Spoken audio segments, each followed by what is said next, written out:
नमस्ते। मेरे चैनल में आप सभी का स्वागत है। जैसा कि आप सब जानते ही होंगे कि हमें एफएलएन के अंतर्गत कक्षा 4 और 5 के बच्चों का बेसिक स्तर और एडवांस स्तर में विभाजन करना है और दोनों स्तर के बच्चों के साथ फिर कुछ गतिविधियां करवानी हैं। ये गतिविधियां हमें 24 सप्ताह तक करवानी हैं। अब बात यहाँ आती है कि जैसे कि आप सबके पास इसकी पीडीएफ होगी, लेकिन हम जब कक्षा में जाते हैं तो हमारे पास पहले से अगर प्रश्न तैयार हों, जैसे कि इसमें चरण है बातचीत, तो हम क्या बातचीत करेंगे बच्चों के साथ, इसके लिए हमारे पास पहले से अगर प्रश्न तैयार होंगे तो हम अपनी शिक्षण योजना को एक निश्चित समय पे पूरा कर पाएंगे। तो इसलिए मैंने ये बेसिक स्तर के बच्चों के लिए शिक्षण योजना कह लीजिए आप, या इसे कार्य योजना, मैंने ये अभिलेखीकरण तैयार किया है। तो चलिए देखते हैं इसे किस तरह से तैयार करना है। जैसे कि मैंने सबसे ऊपर मैंने यहाँ प्रथम सप्ताह डाला है, फिर पहला दिन बेसिक स्तर, क्योंकि ये बेसिक स्तर के बच्चों के लिए है। यहाँ शिक्षण योजना या कार्य योजना, आप यहाँ कुछ भी लिख सकते हैं। फिर इसके बाद ये सप्ताह, दिन, कक्षा, विषय और समय यहाँ लिया है। सप्ताह यहाँ पहला सप्ताह है, दिन भी पहला दिन है, कक्षा 4 और 5 है, विषय हिंदी, समय है 60 मिनट। यहाँ मैंने सबसे ऊपर लक्ष्य लिखा है कि आत्मविश्वास के साथ अधिकांश बच्चे गतिविधियों में प्रतिभाग कर सकें और सीखने सिखाने की सामग्री होगी कि पुस्तक, चित्र, कविता, शब्दों का समूह, कलर, इस तरह से ये सामग्री इसमें होगी। इसमें 5 चरण होंगे, जिसमें पहला चरण है सीखने की तैयारी के लिए गतिविधि। इसमें बच्चों के साथ हम हाव भाव के साथ कविता गाएंगे। इसके लिए हमें 15 मिनट देना है। कविता है, मेरी बिल्ली काली पीली, एक लोटा पानी से हो गई गीली, आँख छी लगी छींकने, मैं तो बोला कुछ तो सीख, बिना रुमाल कभी ना छींक। इस तरह से हम ये कविता को बच्चों के साथ हाव भाव से गाएंगे। इसके बाद है दूसरा पॉइंट रहेगा बातचीत का। इसमें मैंने कुछ प्रश्न लिए हैं। बातचीत में हमें 10 मिनट का समय देना है। बच्चों से साफ सफाई से संबंधित विषय पर बातचीत करेंगे और उनके ज़्यादा से ज़्यादा बोलने के लिए कुछ सवाल करेंगे, जैसे कि बच्चों से व्यक्तिगत स्वच्छता पर प्रश्न पूछेंगे। इसमें मैंने जो प्रश्न लिए हैं, जैसे कि पहला प्रश्न है, हाथ हमें कब कब धोना जो बहुत ज़रूरी है, मुंह की सफाई के लिए क्या करना चाहिए, नहाना क्यों ज़रूरी है, इसके क्या फ़ायदे हैं, बालों की सफाई न होने से क्या समस्याएं होती हैं और इसके लिए क्या करना चाहिए, पैरों की स्वच्छता के लिए क्या आवश्यक है, खांसी और छींकने के समय कैसे सफाई का ध्यान रखा जाए, नाखूनों की सफाई कैसे की जाती है। इस तरह से मैंने ये बातचीत पर ये कुछ प्रश्न लिए हैं। इसके बाद हमारा तीसरा पॉइंट होगा।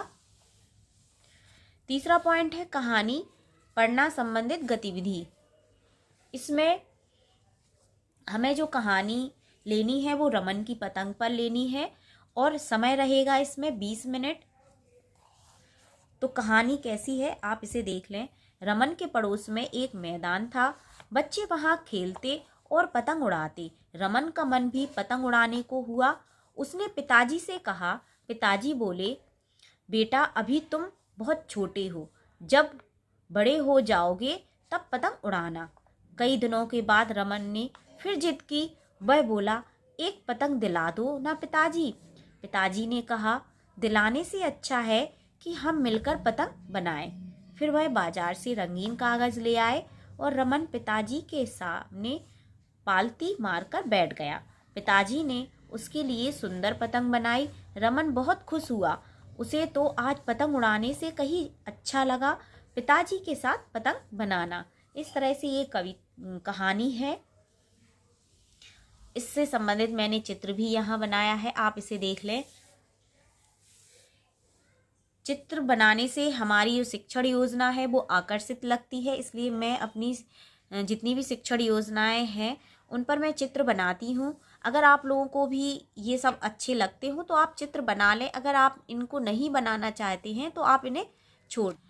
कुछ प्रश्न भी बच्चों से पूछने हैं, इसके लिए यहाँ मैंने रमन की कहानी पर कुछ प्रश्न तैयार किए हैं, आप इन्हें भी देख लें। कहानी में कौन कौन था? बच्चे कहाँ पतंग उड़ाते थे? रमन क्या चाहता था? रमन के पिताजी पतंग के लिए क्यों मना करते थे? पतंग किसने बनाई? इस तरह से हम बच्चों से इस कहानी से संबंधित प्रश्न पूछ सकते हैं। फिर चौथा पॉइंट है ध्वनि चेतना। इसके लिए हमें 5 मिनट देना है। ध्वनि चेतना में हम शब्दों को तोड़कर बोलेंगे, जैसे कि यहाँ लिखा है मेला, तो हम जब इन्हें तोड़कर लिखेंगे कि मेला, और बच्चों से इन्हें बुलवाएंगे। घरे, रमने, छोटे। इस तरह से हमें ये ध्वनि चेतना गतिविधि प्रकार करना है। फिर 5वां पॉइंट होगा लेखन। इसमें हमें 10 मिनट का समय देना है। बच्चों से पतंग का चित्र बनाने को कहेंगे तथा उनके उस उत्साहवर्धन के लिए पतंग तथा उसके रंग इत्यादि पर हमें चर्चा करनी है। यहाँ मैंने इससे संबंधित ये चित्र बनाया है। हमें बच्चों से मात्र पतंग का चित्र बनवाना है। यहाँ हम बच्चों से पतंग का चित्र बनवाएंगे। अगर हम चित्र पहले से बच्चों को दिखा देंगे तो उन्हें समझ में, वैसे तो उन्हें आता है कि पतंग कैसी होती है, लेकिन एक बार हम चित्र बोर्ड पर बनाएंगे और बच्चों को दिखा देंगे कि आप इस तरह की पतंग बनाएंगे तो उन्हें भी आसानी होगी पतंग बनाने में। और हम फिर कौन से कलर इन पे भरें, इस पर हम बच्चों के साथ चर्चा कर सकते हैं। इस तरह से मैंने ये शिक्षण योजना तैयार की है FLN के अंतर्गत। अगर आप लोगों को मेरा वीडियो पसंद आया हो, मेरी शिक्षण योजना पसंद आई हो, तो इसे लाइक करें, और जो मेरे चैनल पे नए हैं इसे सब्सक्राइब ज़रूर कर लें, ताकि मेरे द्वारा आगे भी जो शिक्षण योजना बनाई जाएंगी या जो भी वीडियो बनाए जाएंगे वो आप तक पहुंचती रहें। धन्यवाद।